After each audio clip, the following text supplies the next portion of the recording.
ಬಿಜೆಪಿಯ ಹಿರಿಯ ನಾಯಕ ಮೊಗವೀರ ಸಮಾಜದ ಮುಖಂಡರಾಗಿ ಗುರುತಿಸಿಕೊಂಡಿದ್ದ ರಾಮಚಂದ್ರ ಬೈಕಂಪಾಡಿ ಅವರು ವಿಧಿವಶರಾದರು. ಮೊಗವೀರ ಸಮುದಾಯದಲ್ಲಿ ಹಿರಿಯ ರಾಜಕೀಯ ನಾಯಕರಾಗಿ ಗುರುತಿಸಿಕೊಂಡಿದ್ದ ರಾಮಚಂದ್ರ ಬೈಕಂಪಾಡಿ ಅವರು ಮೀನುಗಾರರ ಸಮಸ್ಯೆಗಳಿಗೆ ದನಿಯಾಗಿ ಹಲವು ಹೋರಾಟಗಳಲ್ಲಿ ಮುಂಚೂಣಿಯಲ್ಲಿ ಕಾಣಿಸಿಕೊಂಡಿದ್ದರು.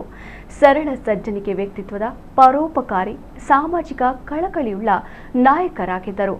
ಮಂಗಳೂರಿನ ಪ್ರಮುಖ ರಂಗಕರ್ಮಿ, ಸಾಹಿತಿ, ಸಾಮಾಜಿಕ ಕಾರ್ಯಕರ್ತ ಮತ್ತು ಕರ್ನಾಟಕ ಮೀನುಗಾರಿಕಾ ಅಭಿವೃದ್ಧಿ ನಿಗಮದ ಮಾಜಿ ಅಧ್ಯಕ್ಷರಾಗಿಯೂ ಕಾರ್ಯನಿರ್ವಹಿಸಿದ್ದರು.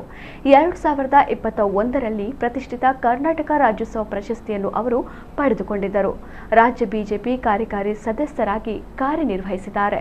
ರಾಮಚಂದ್ರ ಬೈಕಂಪಾಡಿ ಅವರ ನಿಧನಕ್ಕೆ ಹಲವು ಮಂದಿ ಗಣ್ಯರು ಸಂತಾಪ ವ್ಯಕ್ತಪಡಿಸಿದ್ದಾರೆ.